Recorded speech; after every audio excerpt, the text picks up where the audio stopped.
거친 세상에서 실패하거든 그 손 못자국만처럼 고된 일하다가 힘을 얻으리 그 손 못자국만처럼 그 손 못자국만처럼 그 손 못자국만처럼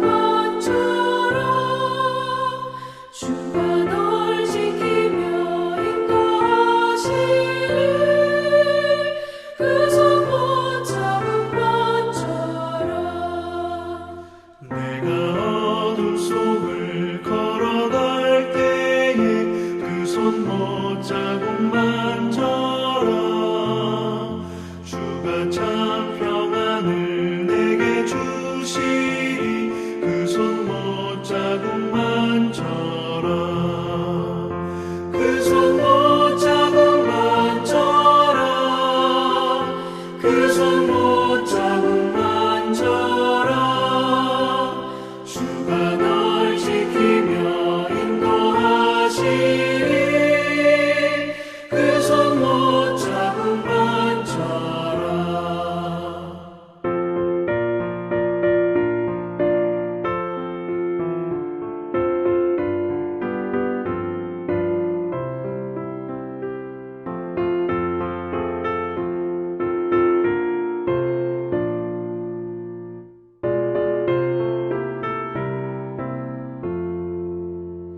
내가 부활의 주 따라가려면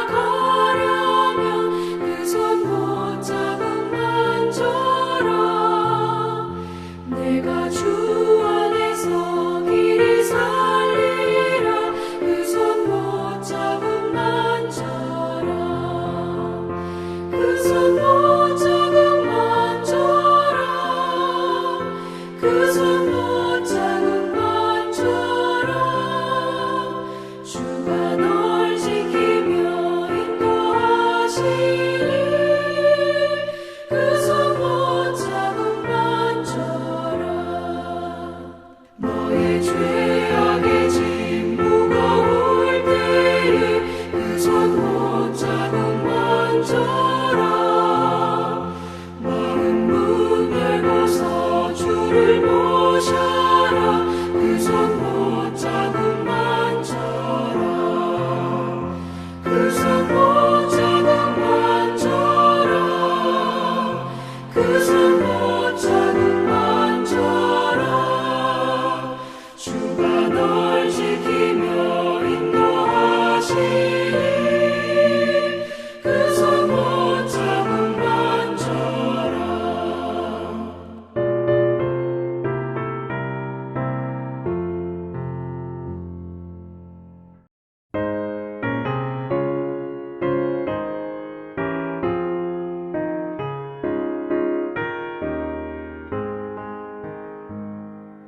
예수는 나의 힘이요 내 생명 되시니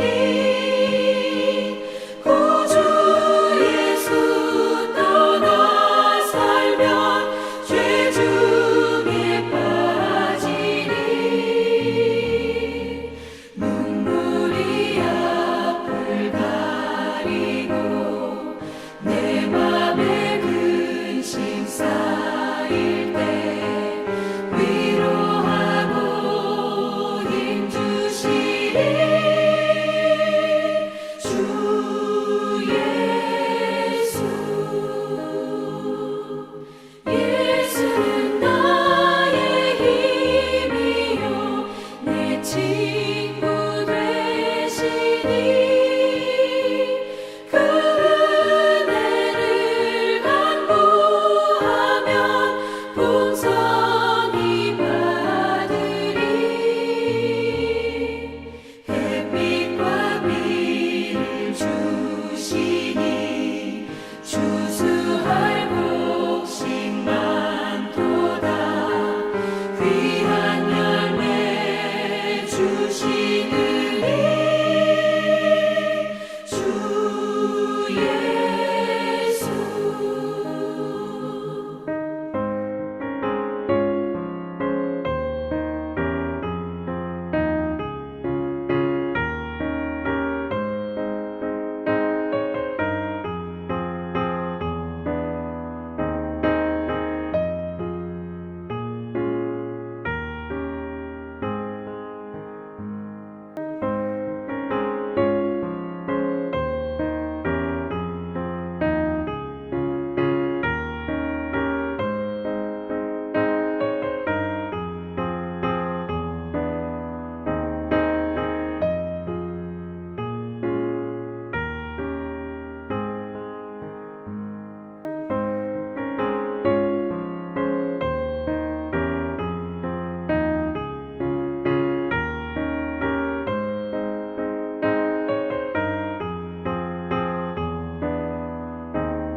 말씀 보겠습니다. 요한복음 8장 1절부터 11절까지의 말씀입니다.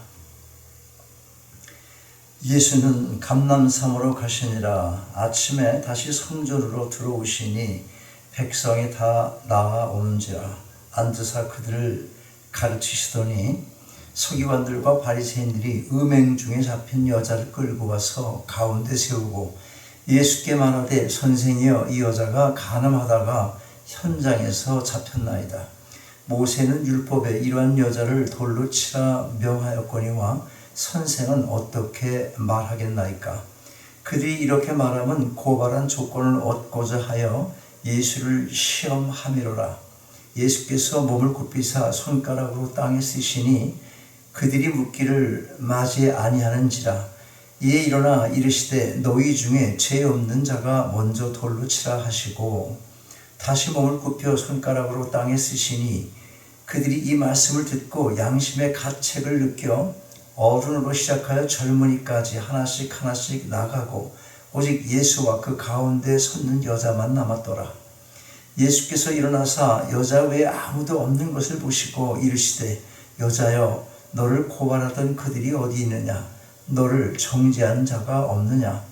대답하되 주여 없나이다. 예수께서 이르시되 나도 너를 정죄하지 아니하노니 가서 다시는 죄를 범하지 말라 하시니라. 아멘.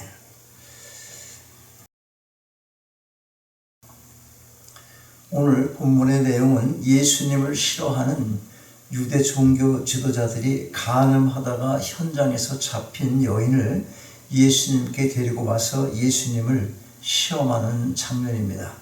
그들이 예수께 묻습니다. 모세의 율법에 의하면 돌로 치라고 했는데 어떻게 하면 좋겠느냐? 이것은 서기관과 바리새인들이 계획적으로 예수님을 시험하고자 한 질문인 것입니다. 이 질문이 시험이 되는 것은 그 당시 율법에 의하면 간음하다가 현장에서 잡힌 여인은 돌로 쳐서 죽이도록 되어 있었기 때문입니다. 그러나 만약 예수님께서 율법대로 돌로 쳐서 죽이라고 한다면 용서와 사랑에 대한 예수님의 가르침뿐 아니라 당시 로마의 형법상으로도 우배가 되는 일이었습니다. 또한 반대로 용서해 주라고 한다면 이는 모세의 율법을 어기는 것이 되기 때문에 정죄를 당하게 되는 것입니다. 그러니까 그들 나름대로 생각을 해낸 일종의 함정이었던 것입니다. 주님의 대답이 뭐였습니까? 너희 중에 죄 없는 자가 돌로 치라. 이 대답은 예수님을 함정에 빠뜨리고자 했던 자들을 오히려 곤란하게 만드는 판결로서 상황을 완전히 반대로 바꾸어 놓았습니다. 그들이 곤란해지자 어떻게 했습니까? 한 사람씩 슬금슬금 그 자리를 다 떠나버리고 예수님과 그 여인만 남게 되었습니다. 이 사건을 통해서 우리는 인간의 죄에 대한 중요한 세 가지의 교훈을 얻을 수가 있습니다. 본문 속에 나타난 사건의 순서에 따라서 하나씩 살펴보도록 하겠습니다. 자, 우리가 얻을 교훈은 무엇입니까? 첫째로 인간은 모두가 죄인이라고 하는 것입니다. 서기관들과 바리새인들은 의기양양하고 당당한 태도로 현장에서 간음하다 잡힌 여인을 끌고 왔습니다. 그런데 보십시오. 그들의 기대와는 전혀 다른 예수님의 반응을 보게 된 것입니다. 예수님은 너희 중에 죄 없는 자가 먼저 돌로 치라 그렇게 말씀하십니다. 이 말씀 속에 담겨있는 진리, 즉 예수께서 전하고자 하셨던 진리가 뭐였겠습니까? 죄에서 자유로운 인간은 하나도 없다는 것, 바로 그 진리를 깨닫게 해주고 싶으셨던 것입니다. 5절에 보니까 그들이 어떻게 질문을 합니까? 모세는 율법에 이런 여자를 돌로 치라 명하였거니와 선생은 어떻게 말하겠나이까? 자, 이 질문을 받은 주님 뭘 하셨습니까? 이 질문을 받으시고 몸을 굽히셔서 땅에 글을 쓰셨습니다. 참으로 긴장된 침묵의 시간이었을 것입니다. 조금 전에도 말씀드렸지만 만약에 주께서 돌로 치지 말라고 하면 그는 모세의 율법을 부인하는 사람이 될 것이고 만약 돌로 치라고 한다면 그가 친히 가르치신 용서와 사랑을 부인하는 사람이 되고 로마의 형법을 어기는 것이 될 것입니다. 그런데 이 긴장된 순간 그는 몸을 굽히시고 땅에 글을 쓰고 계십니다. 무슨 글을 쓰고 계셨겠습니까? 어떤 학자는 아마도 예수께서 돌을 들고 있는 자들이 저지르고 있는 모든 제목을 하나하나 쓰고 계시지 않으셨을까 이렇게 추측을 하기도 합니다. 분명한 사실은 9절의 증언처럼 그들은 이 말씀의 양심의 가책을 받았고 한 사람 한 사람씩 자리를 떠났다고 하는 것입니다. 그것도 9절을 보니까 어른으로 시작하여 젊은이까지 다 떠났다고 기록을 하고 있습니다. 왜 이들이 자리를 떠났겠습니까? 자기들이 저지른 죄목이 하나하나 쓰여지자 일말의 양심이 그 자리에 있을 수 없도록 한 것입니다. 그런데 여러분, 만일 이와 같은 사건이 오늘 이 시대에 일어난다면 어떻겠습니까?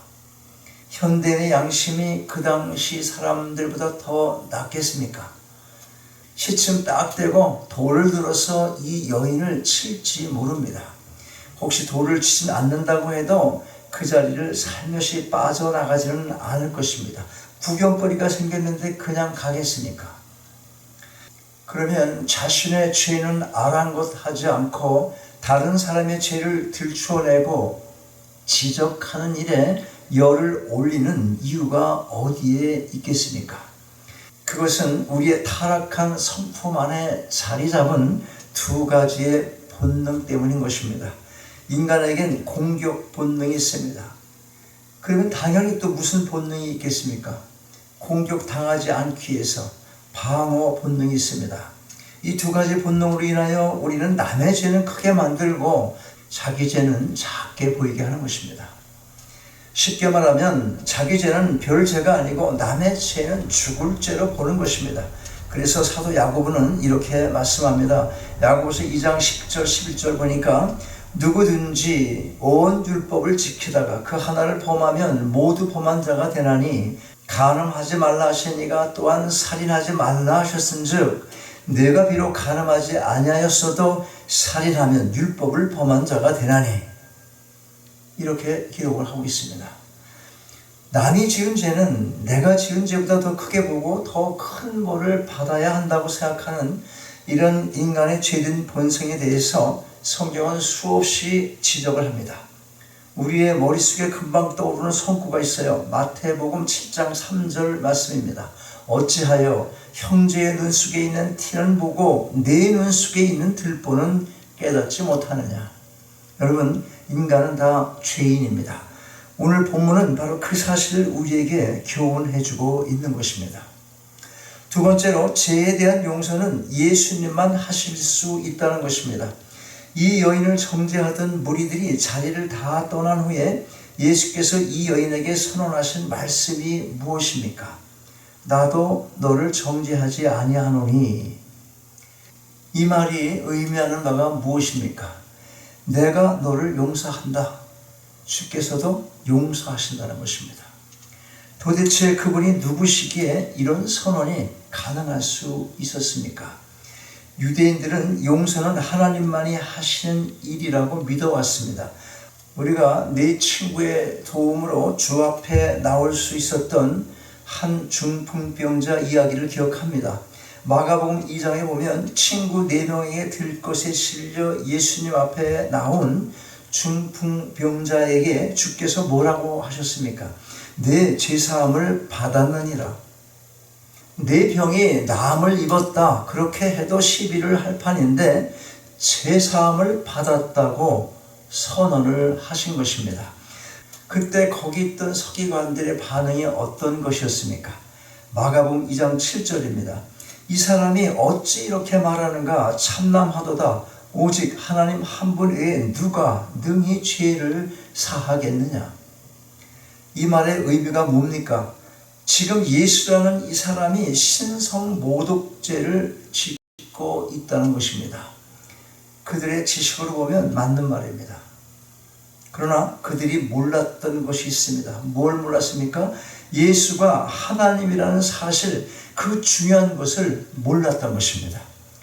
사실 사도 요한이 요한복음서에서 증언하려고 한 핵심 선언의 하나가 바로 예수의 신성, 곧 예수님이 하나님이시라는 것입니다.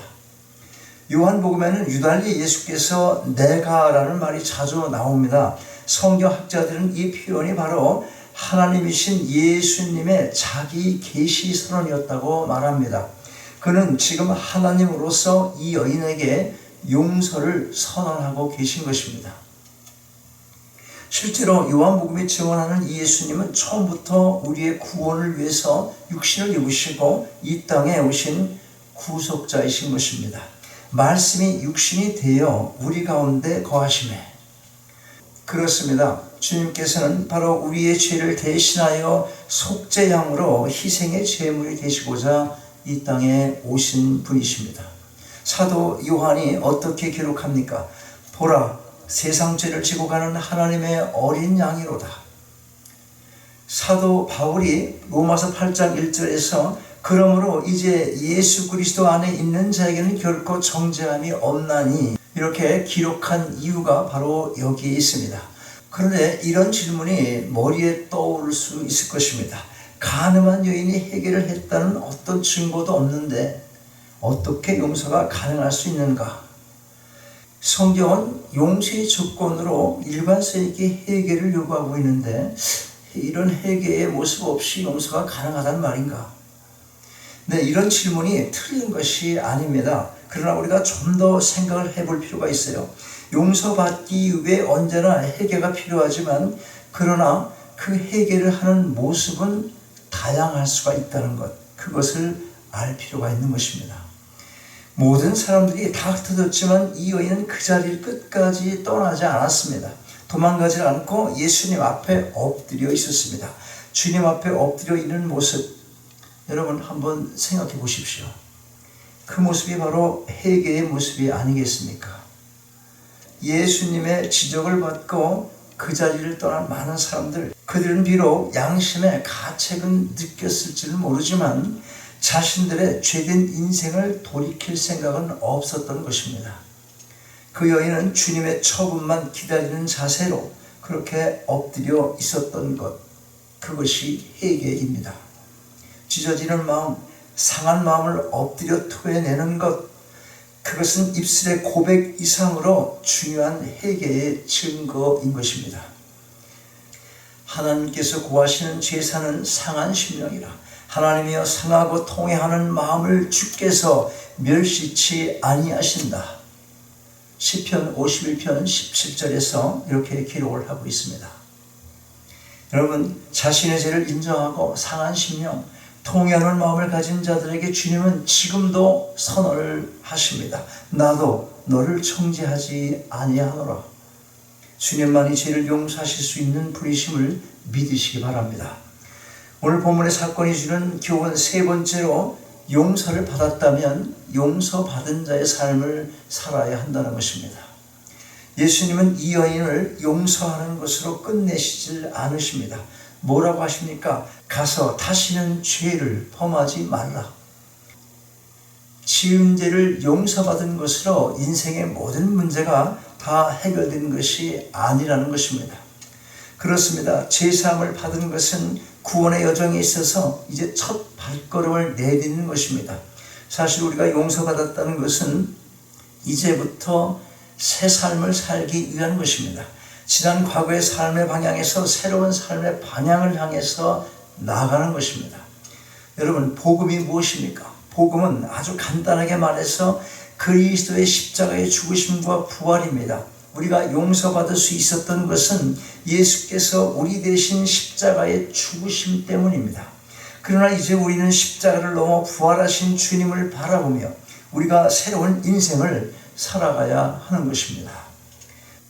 오늘 본문에 이어지는 12절 말씀 이렇게 기록하고 있습니다. 예수께서 또 말씀하여 이르시되 나는 세상의 빛이니 나를 따르는 자는 어둠에 다니지 아니하고 생명의 빛을 얻으리라. 그렇습니다. 새 삶이란 빛 대신 예수 그리스도를 따르는 것입니다. 이제 그분만 바라보고 그분만 따라가면 되는 것입니다. 그러면 다시 어둠을 걱정할 필요가 없습니다. 문제는 그 빛을 등지고 있다는 것입니다. 빛이신 주님에게 시선을 집중하시고 그분만을 바라보시기 바랍니다. 우리가 아는 이 라가디아 공항은 본래 오래전 뉴욕 시장이었던 피오레로 라가디아 씨의 이름을 딴 것입니다. 그런데 그가 시장을 하기 전에는 즉결 사건을 담당하던 판사였다고 합니다. 그의 판사 시절 이런 일화가 있습니다. 1935년 미국 대공황이 왔을 때 추운 겨울 한 할머니가 배가 고파서 빵을 도둑질하다가 체포가 되어 재판을 받게 되었습니다. 할머니의 딸은 아파 누웠고 사위는 도망가서 너무 배가 고파하는 두 손자를 보고 할 수 없이 빵을 훔치게 된 것입니다. 그때 라가디아 판사는 그 노인에게 10불을 내거나 혹은 10일간의 옥살이 벌금형을 내리면서 다음과 같은 판결문을 읽었습니다. 그런데 이 노인의 범죄에는 나도 상당한 책임이 있습니다. 이렇게 불쌍한 노인이 먹지 못하고 거리를 방황하는 동안 나는 너무나 잘 먹고 살았습니다. 그래서 이 10불은 제가 내도록 판결을 하는 바입니다. 그리고 그는 자신의 중절 모자를 벗어서 10불을 넣어 법정 서기에게 주면서 말을 이어갔습니다. 그러나 동시에 여기 계신 마을 분들도 무죄하지 않다고 판단되어서 모두에게 50센트 이상의 벌금을 선고하는 바입니다. 저의 지불로 인해서 피고는 벌금을 해결하지만 여러분의 벌금은 이분의 새로운 삶을 격려하게 될 것입니다. 법정에 있던 분들은 이 명판결문을 듣고 모두 자리에서 일어나서 라가디아 판사에게 경의를 표했고, 그날 이 노인은 그 당시 적지 않은 액수인 47불 50전을 들고 눈물 글썽이며 새 인생의 길을 향해 법정을 나서게 되었던 것입니다. 여러분, 우리는 이미 이보다 더 큰 용서를 받은 자들입니다. 그렇다면 아직도 어둠 속을 살아가는 우리의 이웃들에게 주님을 소개해야 되지 않겠습니까? 오늘 이 여인에게 용서를 선언하신 바로 그 동일하신 주님, 그 주님의 참된 용서와 용서받은 후에 새 인생의 길이 무엇인지를 이웃과 세상에 전하며 여러분의 남은 한평생을 살아가게 되시기를 주님의 이름으로 축원합니다. 아버지 하나님, 새 삶의 길을 걸어가게 도와주옵소서. 세상의 빛과 소금 되어 이 구원의 복된 소식을 세상에 전하며 용서받은 자의 마땅한 삶을 살아가는 저의 모두의 한평생이 되게 하여 주옵소서. 주 예수 그리스도 이름으로 기도하옵나이다. 아멘.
하늘에 계신 우리 아버지여, 이름이 거룩히 여김을 받으시오며 나라의 임하옵시며 뜻이 하늘에서 이룬 것 같이 땅에서도 이루어지이다.